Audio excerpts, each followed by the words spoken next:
Arthur Fils might have lost the final in Doha, but if you watched the whole week, you know this wasn't a step back. It was a step forward. There's a real feeling around him right now, not hype for the sake of hype.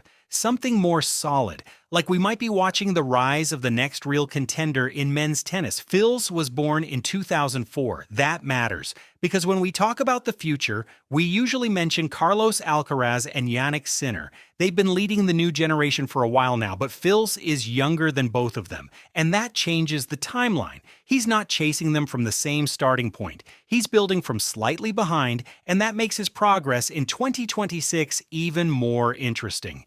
This week in Doha, he reached the final of an ATP 500. That's not a small result. Along the way, he showed power, confidence, and composure. He handled pressure moments well. He played aggressive tennis without looking rushed. He beat quality opponents to get there. And now, because of that run, he's moving from around the top 40 into the top 30 in the rankings. That's another step. Not a jump into superstardom yet, but steady progress. And in tennis, steady progress usually means something real is happening. What makes his story even stronger is what happened last year. In 2025, Fils suffered a serious injury that kept him off the tour for 8 months. 8 months is a long time in tennis. Rankings drop. Confidence disappears. Your rhythm is gone. And when you're young, that kind of setback can either slow your development or shape your mentality. For Fils, it looks like it shaped him. Coming back in 2026, he doesn't look fragile. He looks hungry. Physically, he seems stronger. Mentally, he looks calmer. There's less rush in his game, more understanding of when to pull the trigger and when to build the point. In Doha, you could see that growth. His serve has real weight behind it. His forehand can dominate rallies, and when he gets inside the baseline, he can take control quickly. He's not afraid of the big stage either. Reaching a final at this level against a strong field shows he's comfortable competing deep into tournaments. Of course, the final itself didn't go his way. Carlos Alcaraz was simply too good.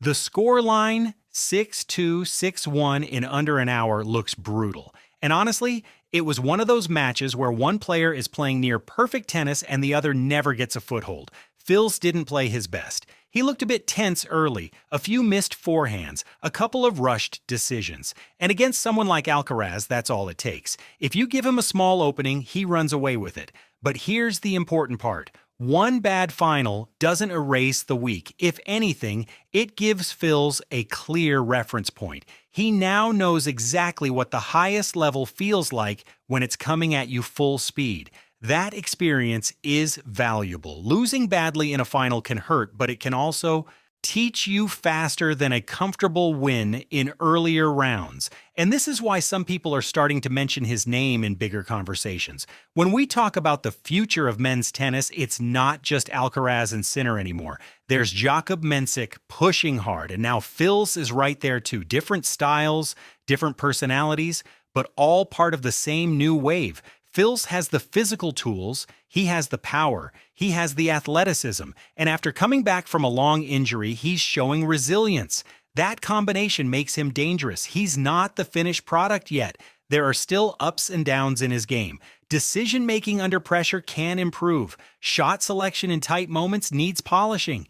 But that's normal for a 2004-born player still building his identity at the top level. The key thing is trajectory. Right now, his trajectory is going up. Top 30 is just the next checkpoint. If he stays healthy and keeps developing, there's no reason he can't push further. The gap between him and the very top is still there, but it doesn't look impossible. Doha might be remembered as the week Arthur Fils announced himself again after that long injury break. Not as a surprise finalist, not as a lucky run, but as a player who belongs in the conversation. He lost the final, but he gained something bigger: respect, experience, and momentum. And if 2026 continues like this, Arthur Fils won't just be a name on the draw. He'll be a problem. Do you think can be reached the top 10 in 2026?